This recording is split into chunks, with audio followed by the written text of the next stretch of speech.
Bom dia, boa tarde, boa noite, rapaziada. Estamos aqui em mais um episódio do podcast Prova com Consulta. Nós estamos nos estúdios da UFMT, no campus do Araguaia, em Barra do Garças, Mato Grosso. Tá bom? Para quem não me conhece ainda, eu sou o professor Vitor, né? Professor há 13 anos na UFMT.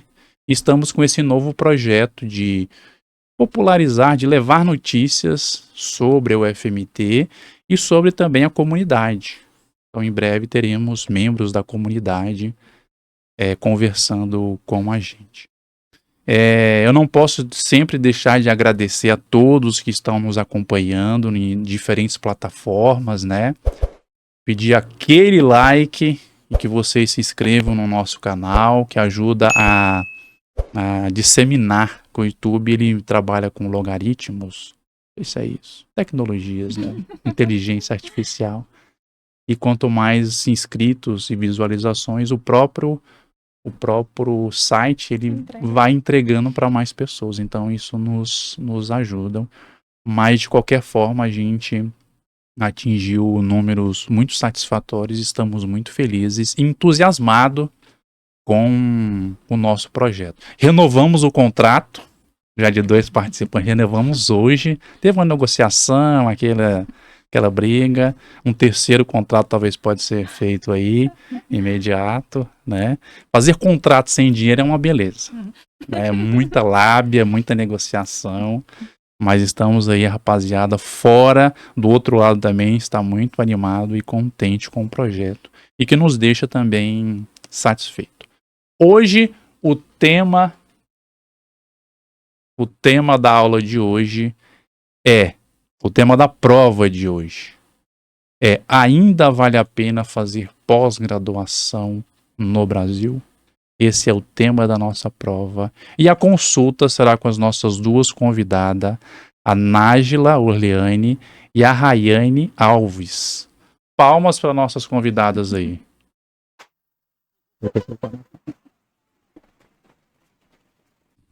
Não sei se saiu as palmas aí, vamos ver, né? Depois a gente vê. Se não saiu, era para sair. Porque tem toda uma coisa tecnológica. Inteligência artificial. Obrigado, meninas, por vocês se disponibilizarem a conversar sobre esse tema, né? E antes da gente entrar no tema e apresentar vocês, só para a população de casa entender, né? Quando a gente fala em pós-graduação, existem diferentes formas, né?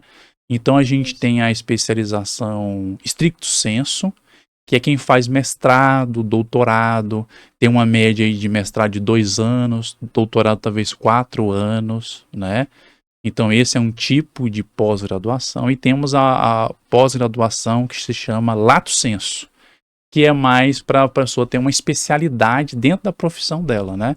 Às vezes a pessoa é um enfermeiro, aí quer se especializar em nutrição enteral, aí faz 2 anos de uma pós-graduação específica para um mercado de trabalho, né? Dentro das opções de trabalho, ela se especializou no foco, né? Então existe essa diferenciação aqui. Então hoje a gente vai falar mais da stricto sensu, da rapaziada que fez mestrado, doutorado. Na verdade eu não sei nem o que vocês fizeram. Então, mais uma vez, obrigado, Nájila e Rayane, pela presença de vocês aqui no nosso podcast. Ok? Eu vou tentar, vocês se apresentam também e vamos começar já na primeira pergunta, né? Da gente saber um pouquinho da origem de vocês, né? Da onde vocês são e como vocês ficaram sabendo do programa de pós-graduação. Vamos fazer um suspense, que a televisão tem isso, né? Você não pode falar, opa, calma. É João Kleber, eu tô aprendendo, João Kleber. Antes de falar de qual pós-graduação vocês fizeram, da onde vocês são, né? E como vocês souberam do programa de pós que vocês fizeram. Então, primeiramente, obrigada pelo convite. Feliz em poder compartilhar um pouco aqui a minha história, né, com vocês. Então, eu sou aqui de Barra do Garças mesmo. Nasci, fui criada aqui. E conheci a pós, né, porque eu já fiz a graduação aqui. Fiz graduação em biomedicina. E com isso eu já continuei aqui para fazer a minha pós-graduação. Você. Olá a todos. Obrigada pelo convite, estou muito feliz de estar aqui. Eu sou de Novo São Joaquim, Mato Grosso, aqui no interior. Eu vim para Barra desde 2011, eu tô aqui. Eu vim terminar o meu ensino médio e já segui para graduação e pós aqui mesmo em Barra do Garças. E de Novo São Joaquim, você ficou sabendo de cursos aqui como? Como que é o FMT? Você fez cursos aqui, o graduação. Uhum. Como que você ficou sabendo sobre esse curso lá em Novo São Joaquim? Não, em Novo São Joaquim eu não fiquei sabendo, não. Em Novo São Joaquim, como eu saí no ensino médio, né, então eu conheci apenas os cursos de graduação que a UFMT oferecia, não os cursos de pós-graduação. Cursos de pós-graduação eu só fiquei sabendo durante a graduação, né, então ela fez biomedicina, eu fiz farmácia aqui no campus, né, da Araguaia, e durante a minha graduação eu conheci os programas através dos professores, pesquisa e principalmente iniciação científica. E na graduação, se você conhecia, eu não perguntei isso pra Nádia, que ela é daqui, né, Nádia? Eu também sou barra-garcense. Você ficou sabendo por site, você lembra? Ou a graduação? Na graduação eu fiquei sabendo pelos eventos científicos que o programa oferecia, pelos professores também, e também o meu interesse, né, que eu, na verdade, desde a minha graduação eu já quis, né, conhecer um pouco mais a pesquisa, então eu fui atrás da iniciação científica, projetos de extensão, né, então eu fiquei sabendo dessa forma, principalmente através de professores e dos projetos que eu participei. Eu tô falando isso mais, Raiane, inclusive eu tô tentando fazer um episódio sobre esse tema. A gente fez um projeto na agenda de pesquisa e a gente recebeu uma assessoria do curso de jornalismo. Um abraço pro curso de jornalismo que nos ajudou muito. E com essa assessoria, nos projetos que a gente toca no laboratório, ele viralizou muito. Muito feliz, assim, né? Foi para uns 19 jornais de Mato Grosso, que é uma pesquisa muito vinculada. E aí eu comecei a ter essa percepção ao tanto que é importante a divulgação, né?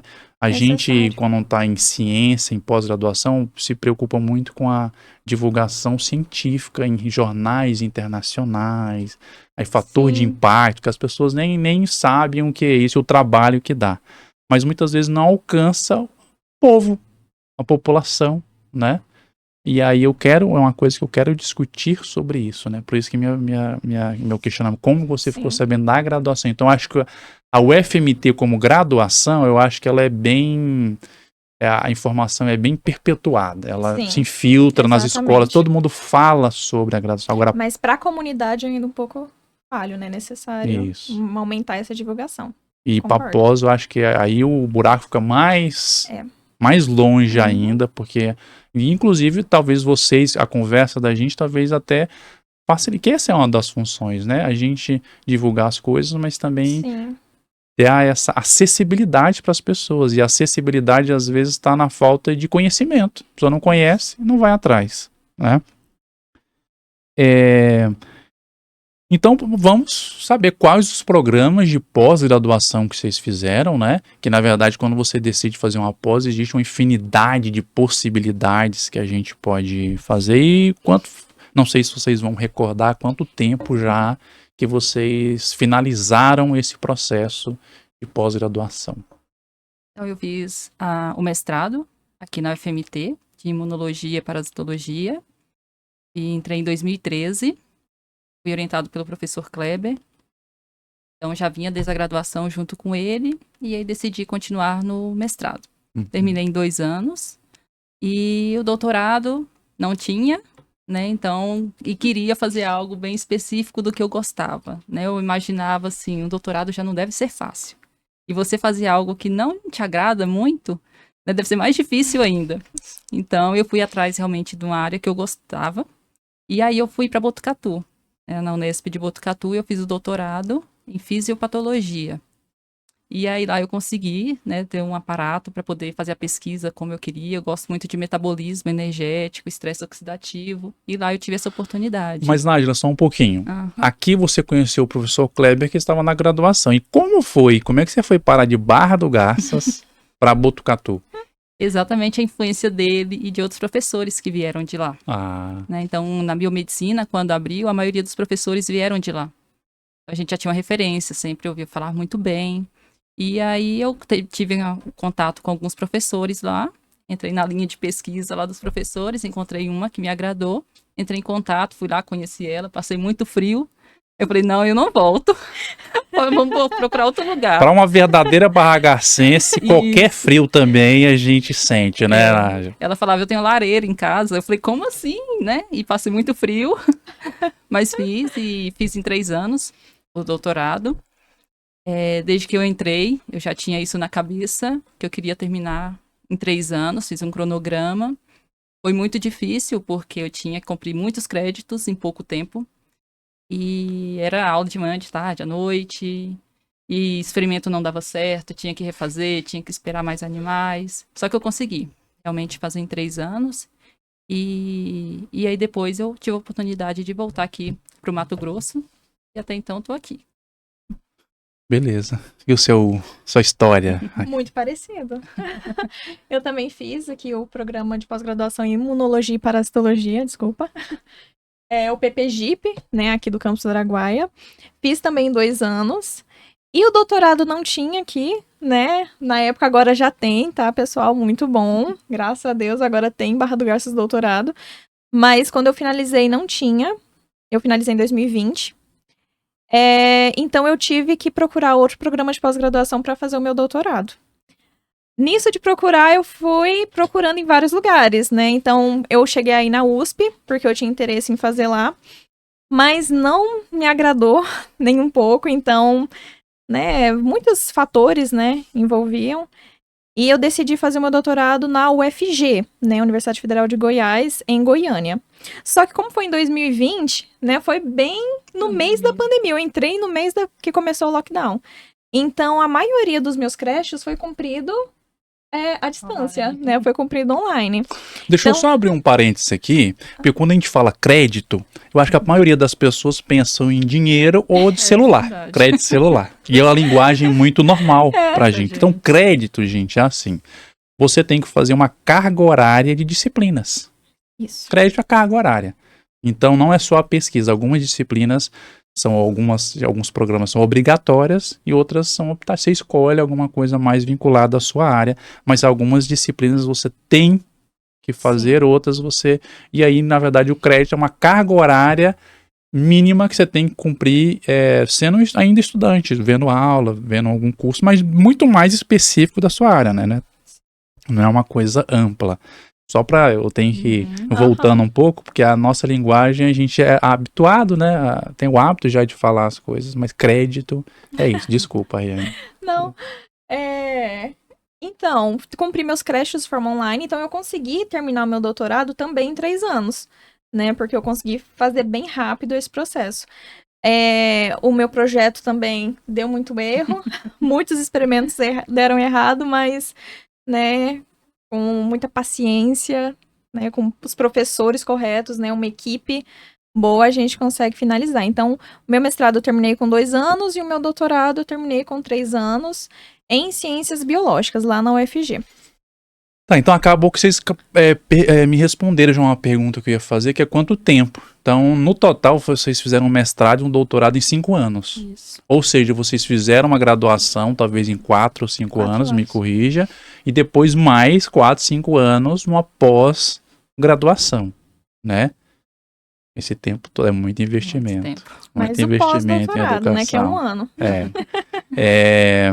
Mas assim, e esses programas, assim, se eu tiver interesse, eu fiz uma graduação, e aí eu tenho esse interesse, como que eu acho esses programas? E assim, eu tenho que pagar, isso vai me gerar, para vocês, no caso, gerou custos?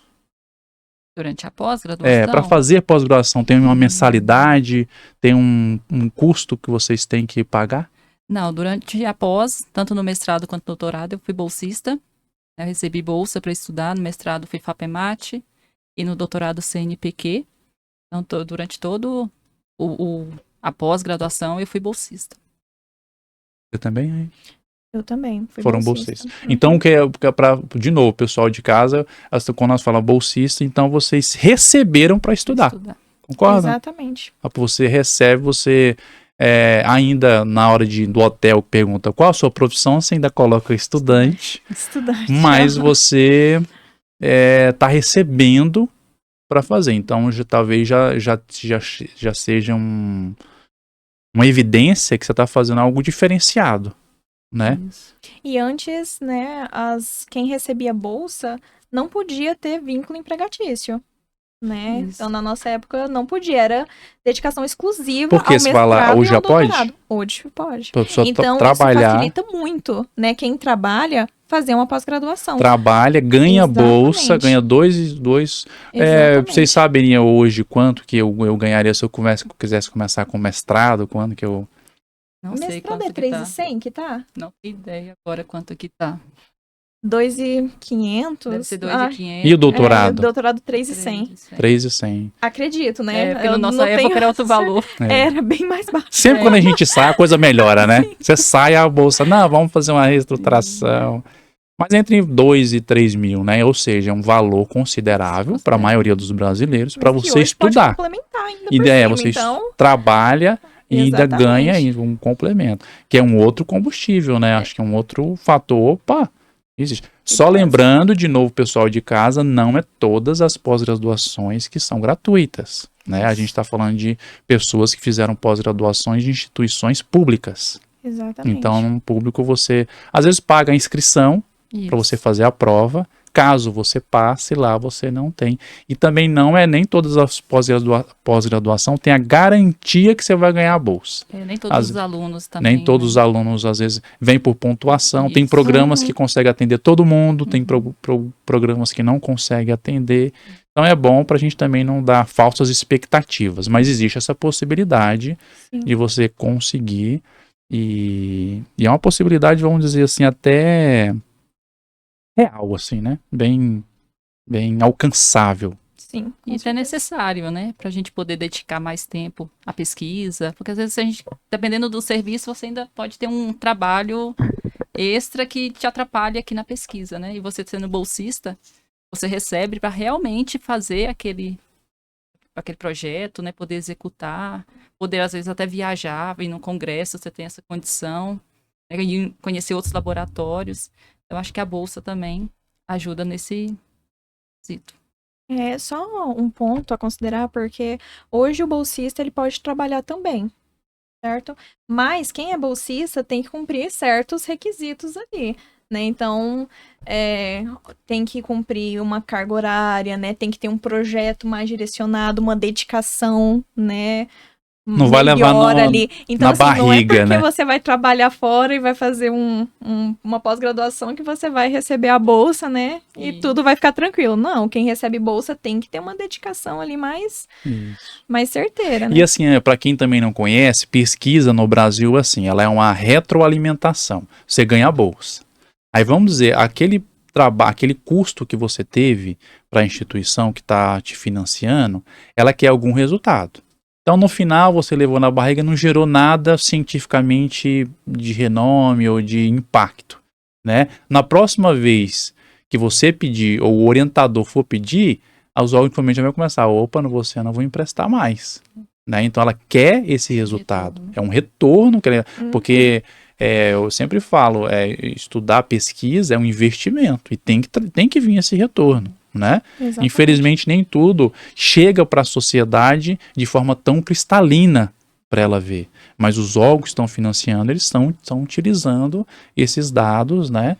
E as pesquisas elas vão acontecendo, independente da pessoa de casa chegar esse resultado ou não, elas estão acontecendo e muito dentro dessas instituições que oferecem pós-graduação, né? Tanto que no final a gente faz um relatório, né, de tudo que a gente fez, aonde a gente foi, se a gente apresentou esses dados em algum lugar ou não.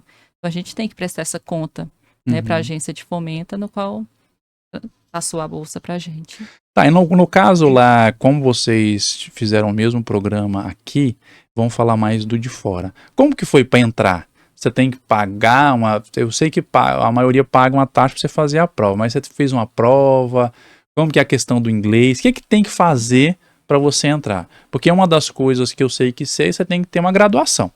Você não pode ir para pós-graduação, como o nome falou, já fala, antes de você ter uma graduação, né? E para entrar na pós, como é que foi? O que precisa? O meu, né, eu fui lá, conheci uma professora, que a gente tem que ter um projeto, né? Então eu tinha que ter uma linha de pesquisa no qual eu queria inserir. Então fiz a matrícula, conheci ela, decidimos mais ou menos o que fazer. Aí voltei para Barra, né? E depois fui fazer realmente a prova. Quando eu entrei lá, eu tinha que fazer uma prova de português, onde reprovava bastante, né? De português. Era tanto de marca X, objetiva, dissertativa, tinha que fazer. Depois tinha uma prova específica e tinha que apresentar esse projeto, né? No qual eu tinha ido antes conversar com uma possível orientadora para ver a linha de pesquisa que eu iria seguir. O projeto que você iria tocar. Que eu iria tocar. Ela somente me falou, olha, essa é a minha linha de pesquisa, agora você escreva um projeto para que se adeque à minha realidade para eu poder te ajudar.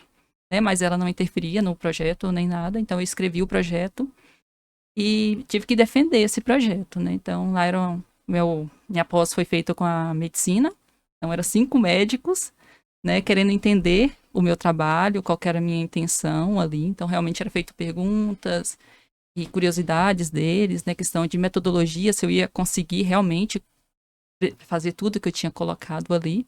Então, esse foi meu método de seletivo lá. Né? Então, eu acho que, não lembro mais, mas acredito que paguei uma taxa. E aí fiz a prova de português, a de específica e o projeto que eu tive que defender, além do currículo, né? Agora tem nada de inglês. Esse ano tinha tirado de inglês, mas antes tinha. Hoje, depois que eu saí também, acabou essa prova de português e ficou só específico e o projeto. E o seu? Eu acredito que a maioria dos programas de pós-graduação segue o mesmo padrão, que é uma prova escrita, um projetinho que você tem que defender e o seu currículo. Né, que também considera para você poder entrar, né? Essas 3 coisas que, em geral, é o mesmo, né, para todos os programas de pós-graduação, varia conforme cada programa, então vale a pena ler o edital, né, entrar no site, porque tá tudo isso explicado no site dos programas de pós-graduação. No meu caso, né, aqui, no PPGIP eu tive uma prova escrita de conhecimentos específicos do programa. Tive um projetinho bem simples, tá? Não pensem que esse projeto é algo surreal, né? Não é, tá? Você não tem que escrever uma tese, uma dissertação para poder entrar, né? Até porque você tá pedindo para entrar. É um projeto de entrada. Lá você vai desenvolver, tá? Então, esse projetinho é mais simples só para eles verem, assim, se você pelo menos tá por dentro, né? E o meu currículo também, né? Então, eles querem ver, tá? Você quer entrar no programa de pós-graduação, mas durante a sua graduação, né? Você participou de projetos, né? Você fez iniciação científica, né? Como é que foi? Como é que é o seu currículo em relação a isso? Então, eles usam esses 3 métodos para gerar a sua nota final, que vai ser a sua classificação. Já na UFG, o que mudou foi que no doutorado, eu não tive essa prova escrita. Eu só tive o projeto e o currículo. Tá? Então, é a única coisa que mudou. Lá na UFG, para cá pro Araguaia. Mas também bem tranquilo. Nas 2, precisou de inglês. E eu tive que pagar a prova de inglês, que não é um valor alto, tá? É um valor simbólico, tá? Que tem que pagar para a agência. Depende da agência. Cada faculdade tem uma agência que fornece essa prova de inglês. Diferente, a UFMT tem uma agência, a UFG tem outra, tá? Mas a prova de inglês, gente, é tranquilo. Tem muita gente que vem me perguntar também sobre isso. Nossa, mas eu tenho que saber inglês? Gente, você tem que saber o básico. Até porque aqui mesmo, na UFMT, não sei se é assim hoje em dia, mas na minha época, podia usar dicionário. Tá? E a resposta era em português. Eu fiz quando eu fiz na USP, eu também podia usar dicionário. Na UFG eu não lembro se podia ou não usar dicionário, mas são provas muito tranquilas. Assim, é um textinho que eles te dão em inglês, muito tranquilo. E questões de interpretação de texto, mas nada muito profundo, nada na área clínica, médica, nada disso, tá? Foi muito tranquilo. Então, para entrar, eu não achei difícil, né, a entrada. E falando da questão do inglês, lá onde eu fiz, né, a gente faz um mestrado, a prova de inglês, e lá eles exigiam uma outra língua. Então, enquanto eu estava no doutorado, eu tive que fazer uma prova de espanhol. Né? Então, eles já não aceitavam de inglês, mas eu tinha que ter também outra prova de proficiência em outra língua. Em outra língua, diferente, né? Uhum. Porque para quem também, de novo, não é da área, querendo ou não, ainda né, não sei, ainda mais a gente vive agora uma guerra econômica mundial aí, o inglês ainda é a língua, acho que oficialmente, da pesquisa, né, assim, mundialmente, quando a gente fala mundialmente. E quando a gente está em pesquisa, a gente sempre tem um impacto internacional, não é um impacto... tem que ter relevância para o mundo, né? Então, muitas vezes, assim, com certeza, a grande maioria das publicações é em inglês, né? Mas... Só uma coisa, eu tive disciplina. Na UFG, algumas disciplinas obrigatórias são em inglês. Então, o professor fala inglês, os alunos têm que apresentar em inglês. Não são todos, mas em alguns casos, sim, tá? Então, tem que dar uma treinadinha, uma estudadinha, tá? Mas nada normal, né? Nada... muito E difícil. já pensando nisso, assim, de alguns obstáculos, né, para você, assim, o que foi mais difícil na sua pós? O que você identifica? Porque às vezes a dificuldade nem tá no fazer, às vezes tá na ansiedade, às vezes tá na comparação que a gente tem com o outro. Então isso é muito relativo, né? Para vocês, o que vocês acham que foi o mais difícil durante essa trajetória? Eu acredito muito o que a Nájila mencionou, de que você tem que fazer uma coisa que você gosta. Então, passar um mestrado 2 anos, passar um doutorado 3, 4 anos, fazendo um projeto, uma pesquisa que você não gosta tanto, essa parte é a mais difícil. E uma das coisas, assim, que eu achei mais difícil, principalmente para mim, foi a questão do inglês também, na UFG, no doutorado, que pegou um pouco, principalmente na pandemia. A questão da gente estar no interior já tem uma dificuldade em relação a materiais, né, que a gente utiliza, aos animais que a gente utiliza na pesquisa. Então, foi um pouco sofrido a questão do meu projeto por conta disso, sabe? Experimento dava errado, então precisava pedir animal, precisava pedir materiais, né, anticorpos, enfim, todos os suplementos que a gente utiliza na pesquisa. Demora, falta verbo. Então, assim, foi um pouco difícil porque isso vai gerando ansiedade, né? Em querer terminar logo a pesquisa e ter vários empecilhos ali que vai dificultando um pouco. Pra mim, esse foi o principal. Eu tô perto da minha família, né? Graças a Deus. Então, assim, eu não tive muito essa questão de distância, né? Que isso pega muito. A ansiedade e tudo mais. Mas nessas outras coisas, sim, eu achei um pouco complicado nessa outra parte. A distância, pra mim, foi difícil. Eram 1.200 quilômetros. Nossa.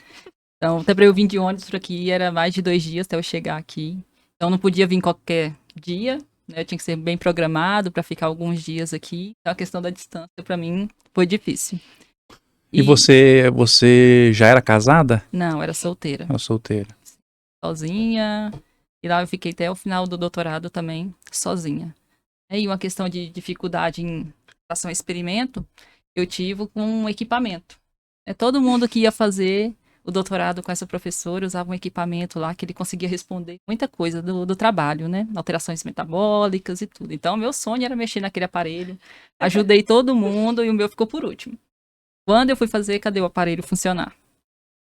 Então, tinha que ser técnico de outro país para poder vir. Ai, meu Deus. E aí, os animais prontos para poderem fazer aquela análise, não consegui. Né? Então, é por isso que eu falo que, por mais que foi difícil, eu tive que refazer meu experimento, mas eu tive que tirar essa parte. Né? Eu tive que pensar como agora eu vou ter mais resultados para poder preencher. Né? Então, essa questão foi um pouco difícil para mim. E durante esses 5 anos, eu vou considerar 5 anos, que é toda essa, né, desde o começo, deu algum momento vontade de desistir, de não completar? Desistir, não. Eu acho que eu estava bem certa, assim, do que eu estava fazendo, que eu gostava realmente do que eu estava fazendo, apesar de toda a dificuldade. E tinha prazer em fazer aquilo. O que, no final, dá aquele medo, né? Você sai da graduação, foi um mestrado, foi pro doutorado, acabou o doutorado e agora? O que vai acontecer ano que vem?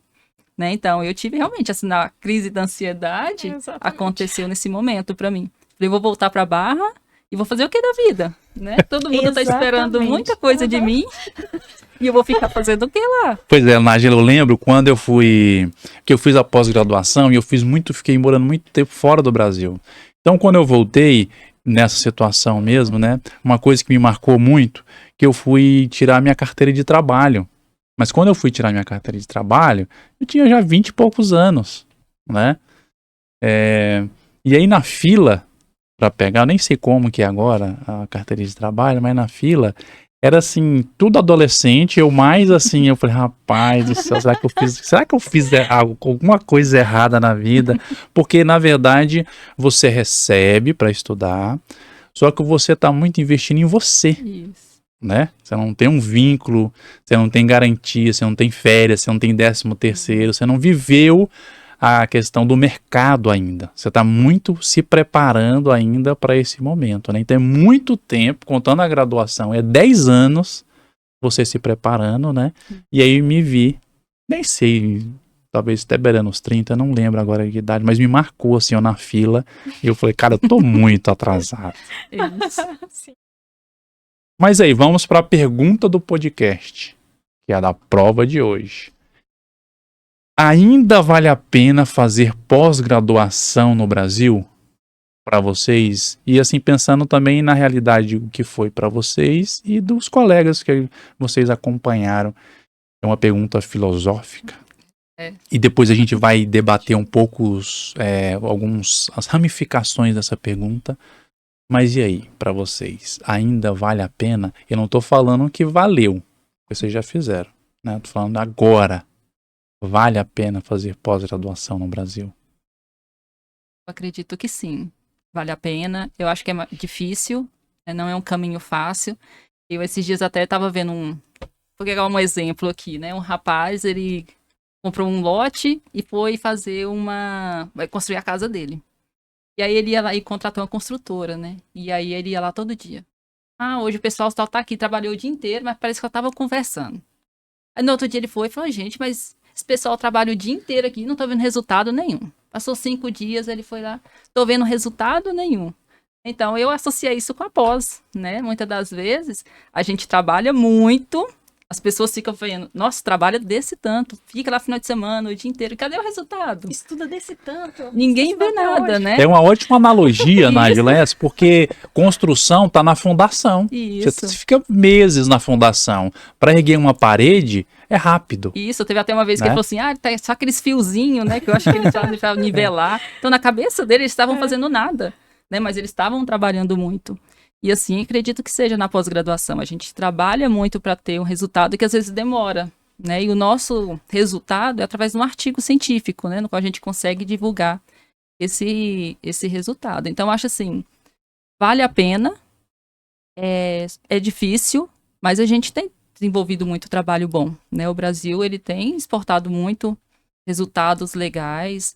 Hoje em dia, a gente já consegue ter um pouco de equipamentos também, né, de última geração, no qual possa nos auxiliar. Às vezes aqui no interior, possa ser um pouco mais difícil, né? Mas a gente, quando engloba todo o Brasil, acredito que a gente tem um grande potencial. E aí, Raine, vale a pena? Vale. Eu acredito que um título, né, acadêmico nunca é perda de tempo, né? Então, você ter um título vai te ajudar num concurso, vai te ajudar num processo seletivo, vai te ajudar no mercado de trabalho. Então, nunca é em vão você investir em você. Você ter um título, uma formação acadêmica, nunca é em vão, né? O que seria bom, né? O que é necessário cada pessoa fazer é delimitar os seus objetivos, né? Então, quais são os seus objetivos? Né? Igual o professor falou no começo, seria melhor, né, ir para qual direção? Né? Um curso mais específico ou ir direto para um mestrado? Mas, de forma geral, né, um título sempre vai te favorecer em algum momento. É legal. E você falando sobre isso, né? É igual que eu posso ser repetitivo, mas quando você está investindo em você, né? Causa essa ansiedade de você não ver o resultado assim tão rápido, né? E não ter a certeza. Igual eu falo. E hoje eu acredito cada vez mais nisso e vai ter um alerta. Hoje, graduação não garante nada para você. Não garante. Pós-graduação também não te garante nada para você. Mas ela vai te dando ferramentas de você ser mais competitivo no mercado. Então você Exatamente. aumenta as suas possibilidades, né? Então tem Isso. muita gente, principalmente na internet, que fala, não faz faculdade, não precisa, faz os cursos, hoje tem muito cursinho rápido, né? Curso que você paga, uma mentoria, né? Como é que chama aquele cara aqui? Não, não é mesmo. mentoria não, que virou moda. Coach? Os coaches, né? Não falando contra, mas assim, eu acho que tem caras que conseguem te tirar mais. É igual, acho que o coach é igual um personal. Às vezes ele consegue te tirar coisas que nem você acredita, ele vai lá e te consegue absorver. Mas fica muito nessa conversa. E assim, não é uma garantia, mas ele vai te aumentando a probabilidade de boas coisas acontecer. É garantia, é certeza? Não. Mas as suas chances vão aumentando, né? É igual a chance, sei lá, de uma loteria. Se acertar 6 números é difícil, mas se acertar 3, já vai ficando mais fácil. Então você, num mundo que a gente está aí de sortes e de desafios, você é um jogo de interesses, de busca de interesses, de trocas, você tem um conhecimento, né? Então isso vai... Mas assim, Nájila, você falou um negócio que eu entendo quando você fala assim, tem que fazer o artigo, né? A gente tá lá, mas você foi fazer pós para quê? Por que você quis fazer pós? Porque eu sei que é um resultado que a gente tem que ter, que é como se fosse um selo de garantia. Eu publiquei, mas o meu interesse não era esse. Não sei se de vocês, às vezes, não, eu quero só a publicação. A gente não tem, na verdade é isso. Qual foi o seu interesse em fazer pós-graduação? Então, eu acho que o que me direcionou mais aí para pós-graduação foram as pessoas no qual eu conviviam, que viviam esse mundo, né? Então, quando eu entrei em biomedicina, que vieram muitos professores de fora, então professores jovens, né? Muito entusiasmados, inteligentes, né? Na cabeça, né? Quando a gente está na graduação, a pessoa, nossa, já tem um doutorado, né? Então e isso sempre foi meu maior incentivo. Então eu via eles fazendo algo que eles gostavam, que eles estavam felizes, questão também de salário, né? Ver a estabilidade que eles podiam ter, a qualidade de trabalho deles, qualidade de vida. Então esse foi o principal motivo, assim, porque que eu quis ir nessa área. Pessoas me inspiraram a querer passar por todo esse processo para também conseguir o mesmo que eles, né? Tá no mesmo patamar que eles aí um dia. É legal, porque a gente tem essa questão, assim, dos princípios, né, da pesquisa, mas tem os interesses pessoais. Uhum. Isso, todo mundo tem, isso que você falou, na verdade, de todo mundo, né? Eu falo assim, hoje eu sou professor há muito tempo já, e eu não tenho... talvez eu devia ter ainda mais nas frentes das câmeras, ter pudor de falar, mas eu falei assim, nossa, eu me identifiquei com a docência quando eu vi o salário que eu poderia ganhar como Isso. farmacêutico. Nossa, acho que eu nasci para isso. Então, lógico que você tenta associar, né, não ficar na mediocridade, mas isso é algo que motiva a gente a fazer. Mas pensando em pós-graduação, até nessas perspectivas de melhor trabalho, de uma inserção, de um salário, de uma estabilidade, o que vocês acham que a pós-graduação poderia mudar hoje para atender melhor as possibilidades de mercado? Ou não? O jeito que ela é hoje, ela atende bem, quando você sai, ela supre bem as necessidades que o mercado às vezes poderia absorver esses alunos, né, que formam. Saberiam dizer alguma coisa? Olha, eu compartilho do medo que ela tinha no último ano de doutorado, porque eu acho que todo mundo que tá na pós-graduação no último ano fica, meu Deus, o que eu posso fazer com esse diploma? Eu acho que é a primeira pergunta. E isso é uma coisa que poderia melhorar, na minha opinião, nos programas de pós-graduação. É dar orientação pra gente, mostrar o leque de oportunidades. Porque, em geral, nos programas de mestrado e de doutorado, eu vejo que a parte científica é muito completa. Isso. Né? A construção do professor e do pesquisador é muito completa. Mas eu acho que poderia, às vezes, mostrar, tudo bem, eu posso ser um professor e um pesquisador, mas o que mais? Né? O que esse mestrado poderia me fornecer a mais do que entrar numa faculdade, né? O que mais que eu poderia fazer além de fazer um concurso, Isso. né? Então parece que né, a gente tá numa caixinha que acha que depois daqui, só se passar no concurso a gente vai ganhar bem. Né? Porque faculdade particular a gente Só sabe e só que não se ganha for tão professor ainda, é mais específico, né? Um concurso para Exatamente. ser professor. Exatamente. Então, acredito que poderiam, né, abordar um pouco mais das áreas que a gente pode atuar. Então, por exemplo, empresas privadas, indústrias, o mercado de trabalho contrata e precisa de, né, de profissional qualificado. Qualificado em que sentido? Com mestrado, com doutorado, com uma pós-graduação de uma forma geral. Né? Mas a gente não tem esse conhecimento. Como que eu vou entrar no mercado de trabalho? Eu acabei de sair da minha graduação, entrei direto, que a maioria das pessoas fazem isso, sai direto da graduação e já vai direto para pós. Né? Como que eu vou para o mercado de trabalho daqui? Não tenho experiência, né? A gente não tem experiência, então como que vai fazer? Então, acho que faltou um pouco isso. Acho que falta, de uma forma geral, um pouco, essa análise mais crítica do pós. Né? O que Mas eu posso será, fazer será após? como que a gente poderia fazer isso na pós? Sei lá, talvez os créditos, os cursos. Talvez ter cursos de startups, de empresa júnior, de você já começar a trabalhar com CNPJ.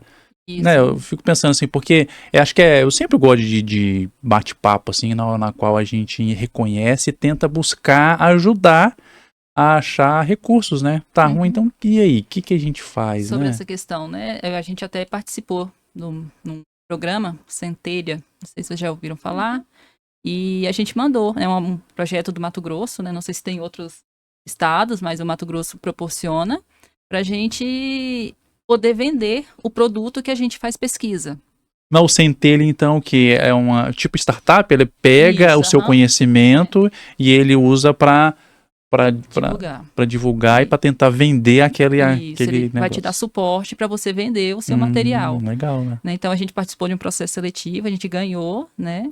Só que a gente teve que interromper porque a pessoa que era a responsável passou no concurso, aí ela não poderia abrir a conta no nome dela, né? E ela também foi embora, mas eu achei algo legal, né? Então assim, a gente acaba fazendo muita pesquisa aqui dentro que só fica preso, né?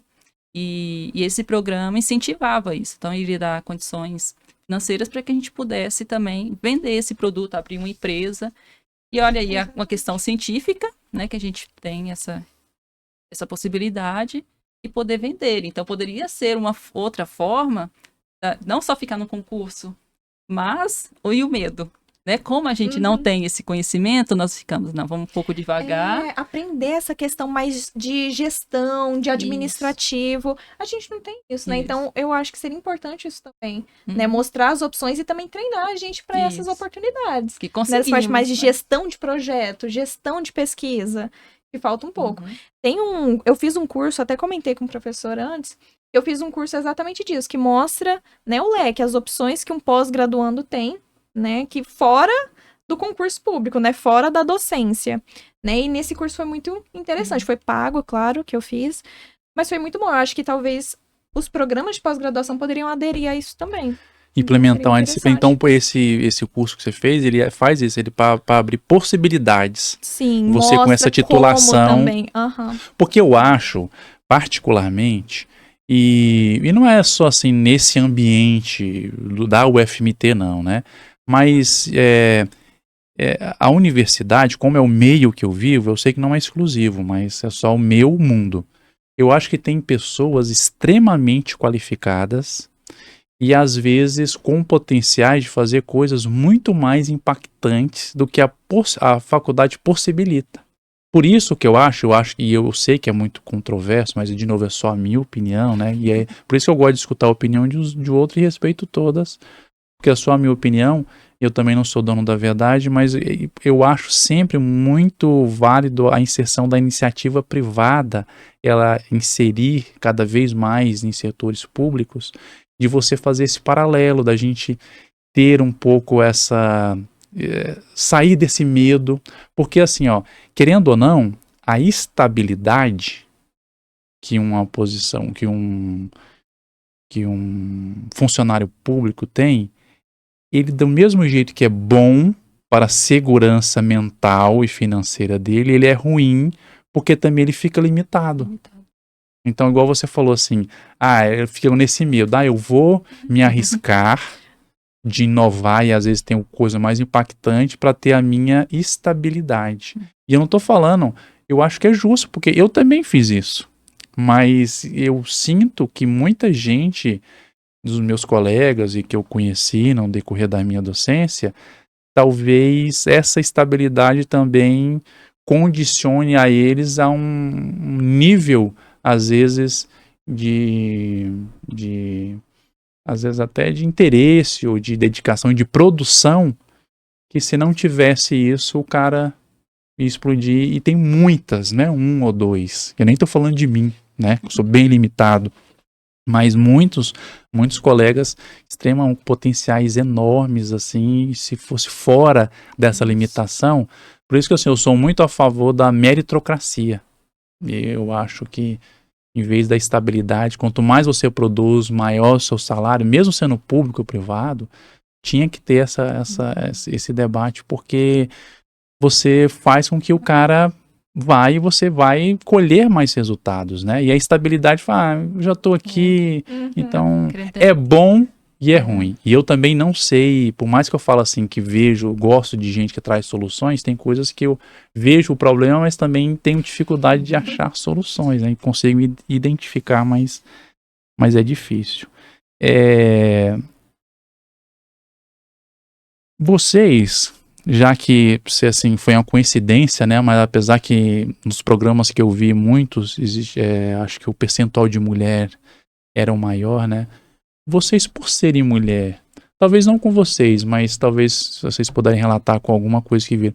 Teve alguma dificuldade extra fazendo pós-graduação por ser mulher? E eu estou fazendo essa comparação, a gente está no campo de estudo, mas um estudo mais aprofundado, porque existe muito esse debate no mercado de trabalho, né? A mulher que tem uma gravidez, que tem alguns problemas, às vezes ela tem uma valorização talvez não no mesmo nível do homem. Na pós, por ser mulher, vocês evidenciar alguém que teve esse problema? Mas, pensando eu agora, né? Eu doutorado, e aí já engravidei, e com isso me limitou eu fazer um pós-doutorado, né? Então, querendo ou não, a gente precisa abrir mão de algumas coisas. Mas, Nádia, desculpa, por que te limitou? Era uma exigência e eles não te recebiam, ou por você queriam se dedicar mais à criança? Quando você fala assim, limitou, por quê? Uma questão mais minha, pessoal. Tá. Uma questão com medo de não conseguir nem fazer bem em casa, nem aqui. Então, quanto mais a gente evolui, mais autonomia a gente tem que ter. Então, acho que um pós-doutorado, ele exige isso, né? Então, eu acabei engravidando e aí eu me limitei. Falei, agora eu vou cuidar um pouco dos meus filhos para depois eu continuar comigo. Então, hoje eu vejo que a fase que meus filhos estão, eu já consigo pensar em algo, porque para fazer mal feito, eu acho que não dá certo, né? Então, assim, durante o que eu já fiz, não tive problema nenhum, mas querendo ou não, tem essa limitação. E no meio em que a gente vive, né, principalmente aqui na UFMT, professores, a maioria são mulheres, né? E eu não vejo nenhuma menor do que um homem, né? Às vezes igual ou até superior. Então, acho que aqui a gente ainda, não sei outros lugares, mas aqui a gente tem muito respeito ainda com relação à mulher.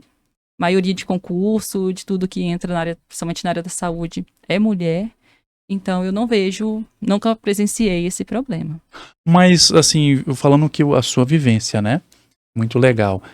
Mas, assim, ó, eu fico comparando. Se fosse o seu esposo, numa situação fazendo pós, você engravidasse, ele iria continuar, talvez, fazendo pós, né? Eu sei que foi uma opção sua.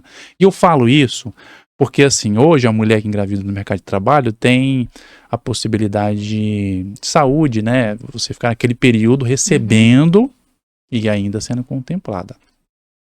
A minha esposa, ela é pesquisadora produtividade. Você ganha uma bolsa extra, para quem não entende, um órgão de fomento paga um dinheiro para professores que se destacam na questão de produção científica, né? E aí, numa dessas bolsas que ela recebeu, ela engravidou. E eu achei muito bacana da iniciativa, não é porque é por mim, é assim, lógico, né? Fui beneficiado, né? Lógico, eu também gostei demais. Mas a gente foi beneficiado, e principalmente ela, né?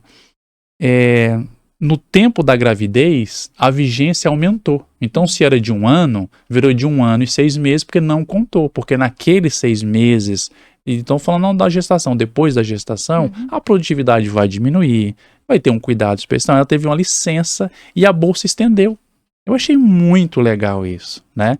E no seu caso, por mais de você me falar que foi uma opção sua, de não ver, eu acho que poderia ter esse caso do bolsista, ou no pós-doutorado, ou no doutorado, engravidou, se estende a bolsa, ali não passa, fica contando o seu tempo, com uma forma assim, pô, ela é uma mulher, né, engravidou, porque se fosse um homem não ia ter esse não é nem problema, né, essa situação, e aí eu acho que é mais justo, entendeu? Mas é interessante também que você, assim, não se colocou, você foi uma opção sua. Sim. Mas e por isso que eu tô falando, talvez é uma visão minha, né? Que eu acho assim, o justo pra mim seria mais ou menos isso. De equiparar se eu colocar um homem no seu lugar, né? Porque além de ser algo, na minha opinião, de novo, né? Extremamente... É algo até de uma bênção de Deus ter um filho, né? Existe o comprometimento ali, e por mais que a pessoa te dá a instituição te dá esse retorno, eu acho que é sempre importante. Importante. Você, quantos filhos, Rayane? 5. Eu já não tive esse problema, né?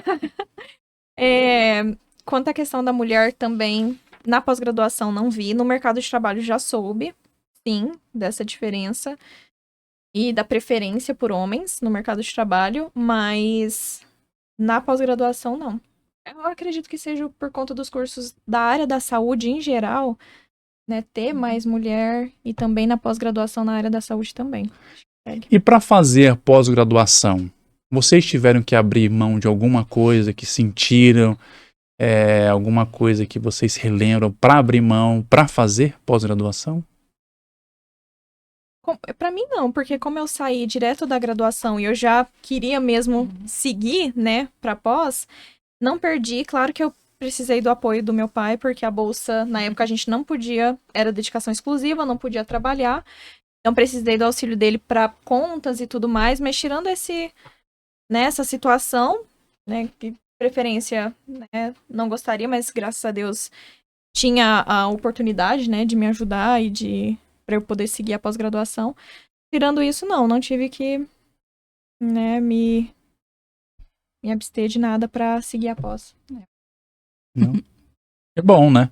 Que bom, porque às vezes, igual vocês falaram que hoje a pessoa pode trabalhar e ganhar bolsa, é mais uma possibilidade também dela também não abrir mão, né, de outras, vai facilitando o que aconteceu para você. Isso é bom também para quando terminar, né, a gente já tem uma experiência, ter ali um currículo para poder concorrer com outra pessoa importante também, porque se a gente fica só preso aqui na pós-graduação, a gente não tem essa experiência lá dentro de sala de aula. Fica muito na teoria, muito título, mas, né, é interessante. Isso falta principalmente porque eu não sabia dessa necessidade.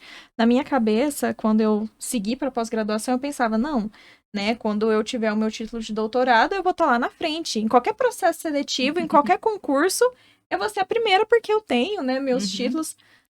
Não.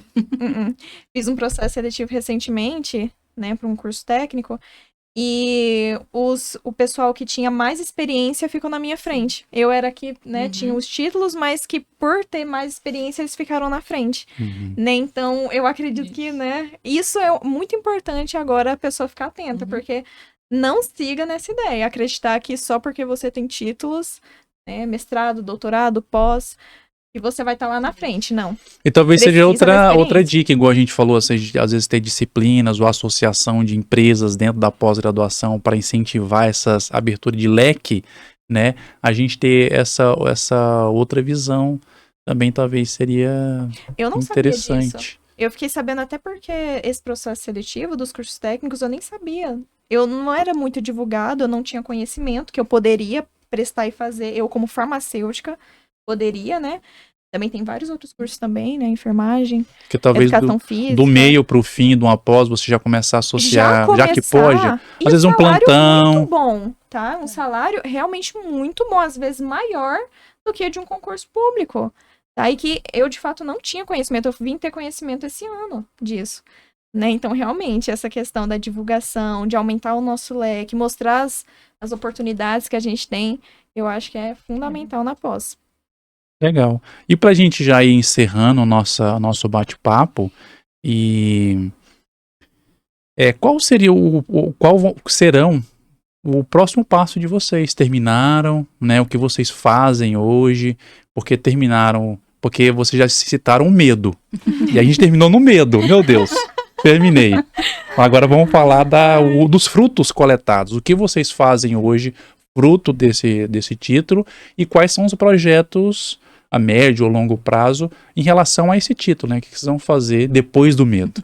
Veio o medo, né? Mas terminamos. Aí vem o desespero. E aí eu estava em Botucatu e eu consegui dar aula numa instituição particular lá, bem imunologia, né? Tive que dar uma aula lá de imunologia para poder entrar nessa instituição. Fiquei lá por um ano. E aí uma vez abriu um seletivo também na Unemat de Chavantina. E aí eu falei, vou fazer. Né? E já tinha muitos doutores que eu sei que já estava na vaga, eu só tinha mestrado ainda, não tinha finalizado ainda, quando eu fiz o seletivo, né? E passei o seletivo, apresentei uma aula e fiquei em primeiro lugar. Eu falei, nossa, olha, deu certo. Aí virou assim, outro medo, quando que eu vou ser chamada, né? Então foi bem no início, quando eu entrei lá na instituição de Botucatu, só que só em 2020, né, que eu consegui ser chamada para a Unemat. Então, consegui ficar lá 2 anos, foi enriquecedor, muito, muito bom. E depois, né, atualmente, trabalho no Univar, sou professora lá também, e trabalho aqui na UFMT, né, como bolsista no Centro de Pesquisa, no CPMUA, no qual, para eu poder entrar, né, tinha que ter uma pós-graduação, e hoje eu vejo o quanto que a pós-graduação me ajudou a eu estar nesse centro de pesquisa, né, hoje eu consigo entender uma pesquisa, um experimento, consigo ali conduzir, né? A gente às vezes não conhece os equipamentos, alguma coisa, mas tem uma noção. Então, outra coisa também, eu acho que a pós-graduação permite, até a postura que a gente tem diante do pós-doutorado, né? De como a gente poder trabalhar. Eu vejo que a pós-graduação me preparou bem, tanto para dar aula, quanto para o que eu faço aqui hoje. Então, né? esse título hoje te dá um cargo de docente, de professor Isso, e de pesquisador. Isso. Muito bom. E você, Anne, que colheu já e vai colher? Depois do medo, a gente segue, né? A gente tem que seguir. Eu fiz um processo seletivo aqui para o UFMT de professor substituto. Fiquei 1 ano aqui. Depois comecei o meu pós-doutorado, né? Porque estava tentando fazer concurso até então. E aí, finalmente consegui prestar o concurso aqui para o UFMT. Fui chamada agora, essa semana. Então, consegui, né? O meu sonho, desde a minha graduação, era um concurso público. Então, consegui finalmente, graças a Deus. Né? Então, agora acredito que eu vou colher ainda mais, né, os frutos. E dá ansiedade, realmente, porque agora que depois que a gente passa, né, tudo bem, passei, mas e agora? Meu Deus, né, vou dar conta agora? Vai ser chamado, né, meu Deus, aí dá aquele nervoso, né, dá aquele desespero, mas entregando pra Deus tudo dá certo. É a vida de um verdadeiro brasileiro, ansiedade atrás de ansiedade, vencemos uma, vamos para outra. Muito legal. Os meus colegas que eu fiz pós-graduação hoje estão todos muito bem empregados, a grande maioria na docência, né, que talvez seja o que a gente debateu, assim, algo que poderia mudar um pouco, a gente diversificar um pouco mais, até para demonstrar para o mercado o valor desse profissional realmente qualificado. Alguns foram para indústrias, mas a maioria, mas todos muito bem empregados, assim, em situações muito confortáveis em relação, lógico, né, a nossa realidade, né, então, da minha experiência, todos colheram bons frutos. E fico feliz que vocês estejam colhendo o fruto de vocês. Espero que seja cada vez mais próspero, que a ansiedade vá diminuindo. E, de novo, né, não é uma garantia, mas, de novo, você se coloca numa posição onde a chance da sorte acontecer, a sorte, entre aspas, acontecer, é maior. Tá bom? É aquela coisa, né? Tudo é difícil, né? Ninguém chegou onde chegou dormindo e não levando a sério, né? Então, acho que independente do que for fazer na vida, a gente tem que fazer bem feito e com responsabilidade e vai dar certo. Difícil é, não adianta correr que não tem como. E foi graças a esse podcast que me fez pensar e relembrar da minha pós-graduação, e eu lembrei de tanta coisa legal, sabe? Tanta coisa bacana, viagens, né? Foi muito legal. Então faz a Pessoas. gente pensar, pessoas, network, então É. faz a gente pensar, né? Foi bem legal relembrar. E muito obrigado, meninas, pelo bate-papo, pela reflexão que vocês também me fizeram ter, né, durante esse bate-papo. Espero que o pessoal de casa também conseguiu absorver, né, a mensagem e a reflexão que a gente queria passar para eles. Tá bom, pessoal? Fica meu abraço, agradecimento quem ficou com a gente até aqui. Lembrando vocês para sempre que possível dar o like no canal, se inscrever no nosso canal, tá bom? E espero vocês no nosso próximo programa. Até logo. Tchau, tchau.